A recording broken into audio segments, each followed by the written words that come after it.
Hey there everybody, it's Mark Crowley. I'm back with another video. Today we're going to be looking at 10 different artistic myths or sort of misconceptions about artists and the artistic life or the creative life in general. And I suppose most of them are going to be presented as myths, but a few of them I suppose I will be talking about the kind of kernels of truth that maybe lie within the myth. So let's not waste any time. Let's go ahead and get on with the first one. Although first I should say that I'm doing a study here of the Kiss by Gustav Klimt.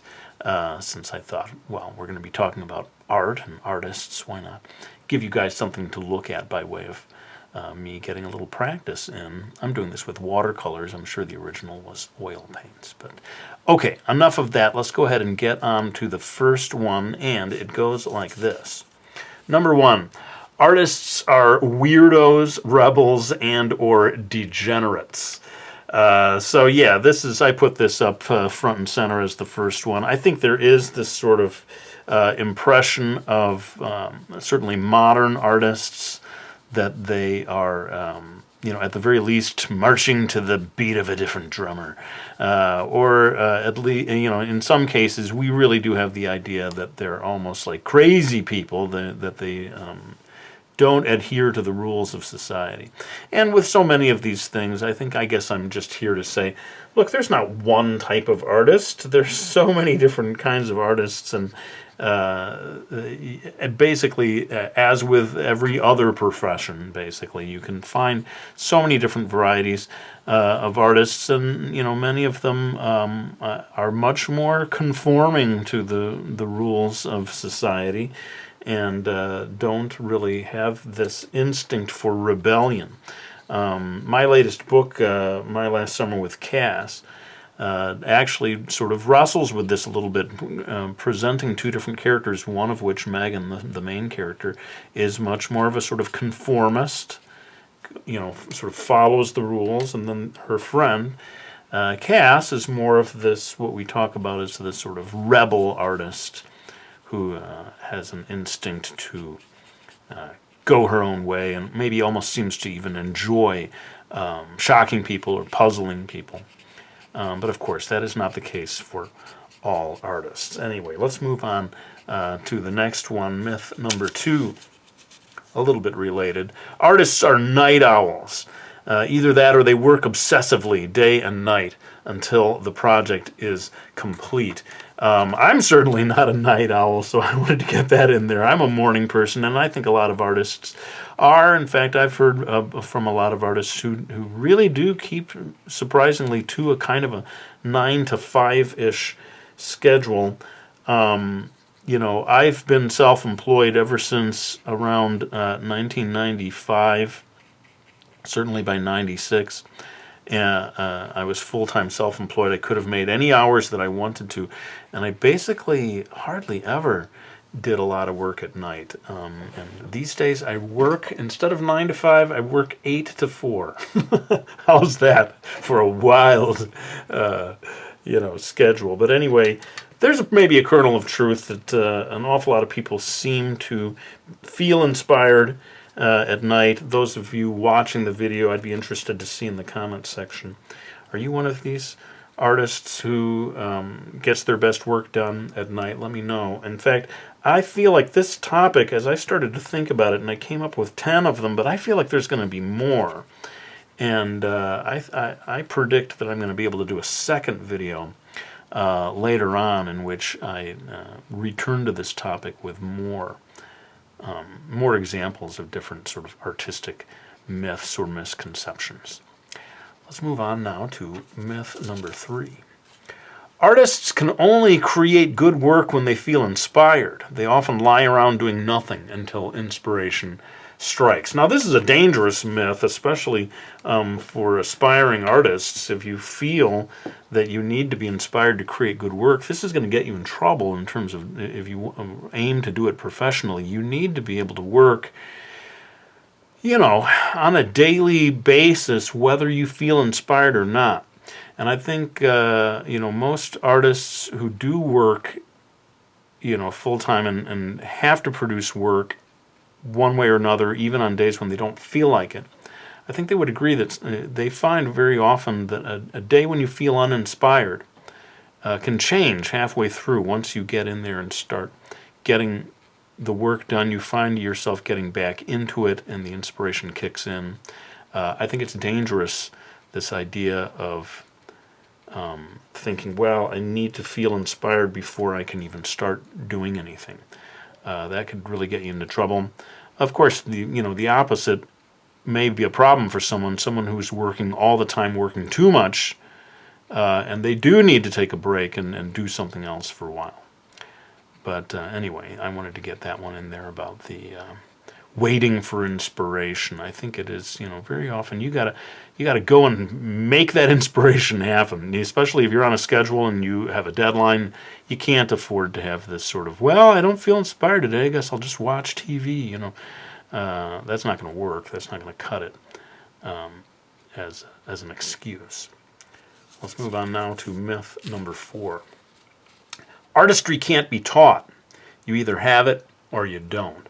Now this is an interesting one, and I think there's maybe some kernel of reality in here in terms of certain types of creativity cannot be taught to someone. I think taste in a way is sort of a difficult thing to teach to someone. I think a lot of these things are sort of instincts that come over time, either naturally or they don't come at all. But I do think that a lot of the artistic process can be taught. In fact, you see me for years doing these videos that are attempting to do just that, share what I know about drawing, about writing, about all this different stuff. And so, it will come as no surprise to you people watching, especially those of you who watched my videos for a long time. I believe it can be taught. An awful lot of it can be taught. This idea of you either have it or you don't, again, I think it's very dangerous, and it probably causes a lot of people to give up before they've, given it enough of a try. So don't believe that if you're one of these people who feels, oh, I haven't got it, I haven't got that magic talent or whatever. It can be taught. And so you should, especially if you can find a good teacher, a mentor who can guide you through the process, or, just people like me on the internet watching these videos. Don't give up. Don't feel that it has to be something you're born with. A lot of this stuff can be learned. And in a lot of ways, like they say, it's 90% perspiration. If you work at something long enough, you will get good at it. You'll certainly get a lot better at it. And the person who's born with so-called natural talent, who doesn't work at it, it's like the tortoise and the hare. They're going to fall behind eventually because they're just not putting in the time. Let's move on now to myth number 5. Artists love the process of creation so much that it doesn't feel like work. Being an artist isn't a real job. Wanted to get that one in there. I think a lot of artists get, almost a little angry about this perception that creative work isn't real work. Sometimes it doesn't seem to be valued the way more sort of pragmatic jobs are. Sometimes people seem to expect you to do things for free, because they think that you just love doing this, so it's why should I pay you? You would be doing something creative anyway. So yeah, I think this can be something that aggravates a lot of creative people. This attitude towards a creative pursuit isn't a real job. A real job is hard work and involves going to an office and all that stuff, and you just sitting at home painting something. That doesn't count as real work. Now, like I said, some of these things have a kernel of truth to them. I would say that, I do love my job so much that sometimes it doesn't feel like work compared to someone who is doing a job that they dislike. And I think this is sort of true of anything, and whether it's creative or not. If you love, being an accountant and adding up those numbers and the whole process of everything, then there will be times when it doesn't feel like work. You're sort of like, yeah, how awesome is it that I get paid to do this, because I love doing this anyway, you know. I think that's just sort of goes beyond this artistic thing to any kind of job that you really get a kick out of doing. It does sort of take away that traditional feeling of, work, what a drag, you know, I got to go and punch the clock or whatever. So yeah, I suppose there is some a kernel of truth in that one. And you know, some people will get a little upset about this idea of, you know, do something that you love and you'll never work a day in your life, you know. And sometimes I think people are just misunderstanding what is meant by these phrases. There is some truth to this idea of it is awesome to have a job that you love doing compared to a job that you hate, which I just imagine would be torture, you know, going to a job that you get no enjoyment out of whatsoever. But we can't all be so lucky to have that ideal job. So I think that, you know, people who do get to do the job that they love, they need to be appreciative of that fact and grateful for it, seems to me. That it's a wonderful thing that you've been given, and you can maybe repay that debt by way of never taking it for granted and really giving your all each and every day. Let's move on to myth number 6. To be a successful artist, you have to move to New York City or London, Paris, etc. This one's interesting. I think this is one that maybe had some truth to it in the past, more than it does now. And in fact, again, with my book, My Last Summer with Cass, maybe I'll pull that out to show you at the very end of this video. It is centered in New York City, sort of the stereotypical idea of, like, here's the city where the art world resides.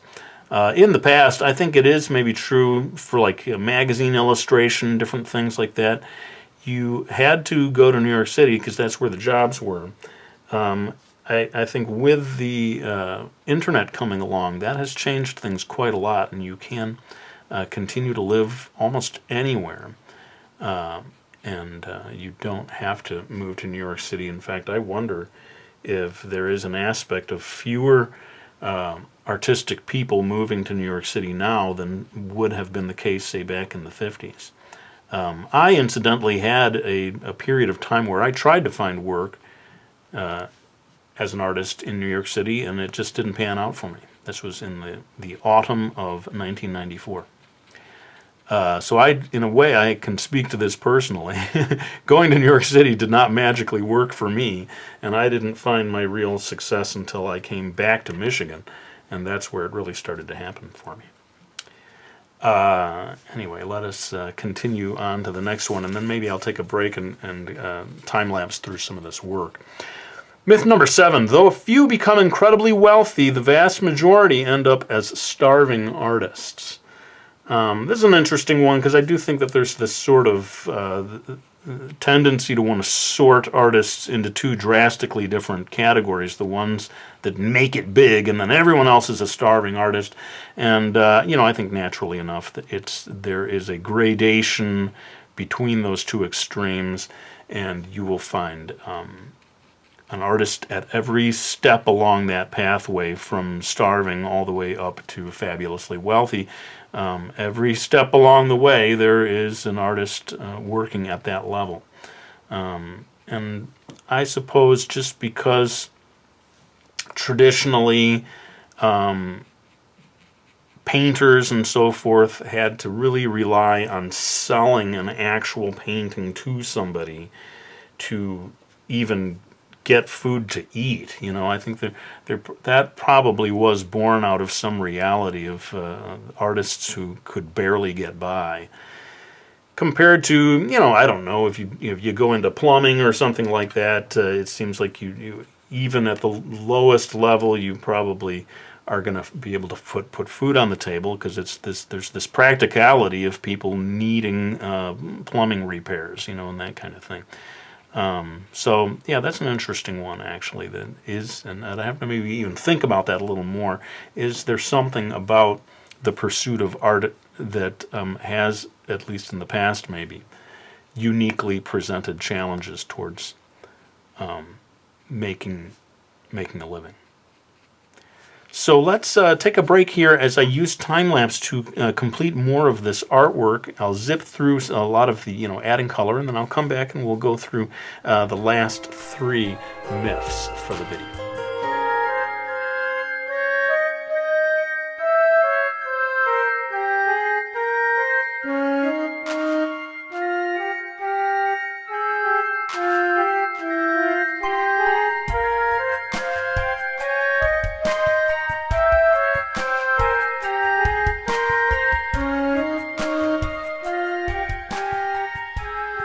Okay, well, we're pretty near the end of the illustration. I've brought out my beloved white gouache to add a few final touches, but before I do, let's move on to myth number 8.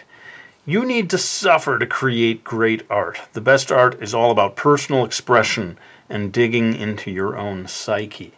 This one probably has some sort of nugget of truth to it, particularly this second part here. I know a lot of artists believe that art ought to be about personal expression, and I think inevitably anything that you create does have something of you in it. But I just rebel against any of these rules that say this is real art and that isn't, and you have to do this, or that type of restriction on the definition of art always troubles me, and I like to say no. There's that. In mathematics, there is a right and a wrong answer. In art, it's not like that. And for you to say, well, and particularly that first part, that great art comes from suffering, and so you almost find some people thinking, well, I need to suffer or else I won't be able to create great art.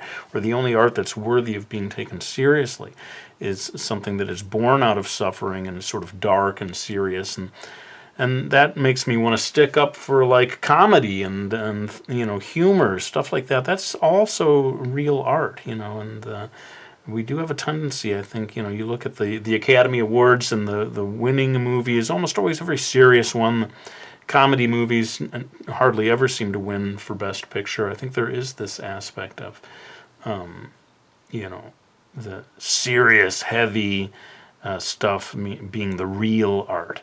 And comedy or other forms, more light-hearted forms, just are not taken seriously and sort of very often ignored or looked down on. So I wanted to get that in as a myth.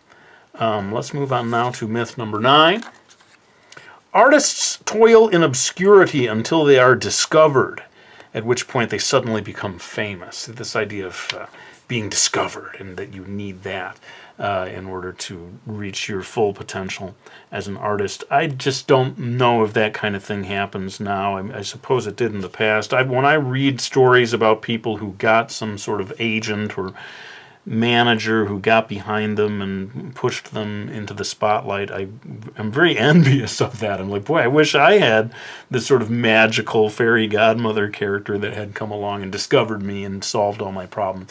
I think reality is just not like that. Probably never was like that in the past, but certainly now, I think, there are so many different paths towards becoming an artist, and you may be, very gradually discovered slowly over time. There isn't this sort of sudden discovery. Certainly my personal path has been one of being discovered by different people at different times, and then me moving on to other things rather than just sort of endlessly repeating the one thing that brought me some success. I think that there is discovery and rediscovery, and I often, sometimes like on YouTube, I'll get comments of people say, hey, I didn't even know you were still doing stuff, man. I remember you, and it always makes me smile to think, oh yeah, this person is rediscovering me after having maybe just, I fell off of their radar, and I bet that happens with a lot of people these days, and it's nice to know that you can, you're not gone forever. You can always be rediscovered by people. Let's move on to the very final one, myth number 10. To be a real artist, you have to do it as a full-time job. I wanted to end with this one, especially for those of you out there who don't do art as a full-time job. I'm expecting there's quite a lot of you. Don't feel that is the only legitimate real artist, the person who does it full-time. That is certainly not the case, and I remember this movie. I wish I should have looked up the title. I think it's called American Splendor, maybe. The movie about Harvey Pekar, this great American comic writer. All of his life, he had a full-time job at a hospital. And it's sort of startling when you learn that, you know, there's no way that anyone would look down on Harvey Pekar or question his legitimacy as an artist, and a very important artist at that. And yet he didn't do it full time, I don't think, really. Maybe toward the end of his life, finally he had the opportunity to work that way. But I remember in the movie they had like a retirement party for him, so he really did hold down that job for his entire life almost. In any case, if you don't do art as a full-time job, that doesn't make you any less of an artist.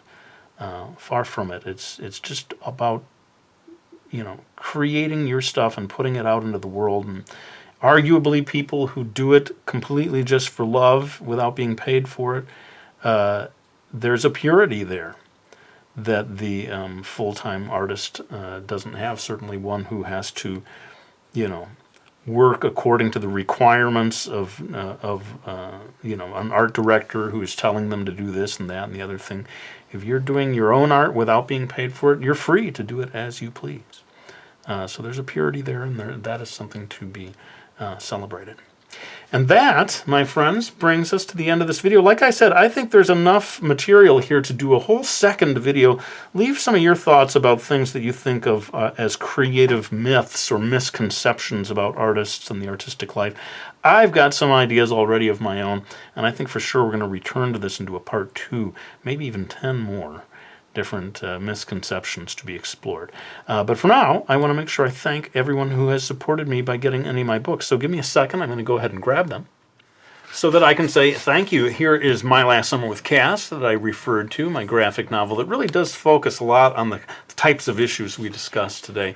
Mastering Manga, my series 1, 2, and 3, drawing in a manga style, and my very latest book, Mark Crilley's Ultimate Book of Drawing Hands. I really am super, super grateful to anyone who supports me by getting any of these books. But for now, let me go ahead and lay down one of these brushes that I didn't even use recently, and say thank you one more time for watching this video. I really hope you enjoyed it, and I'll be back with another one real soon.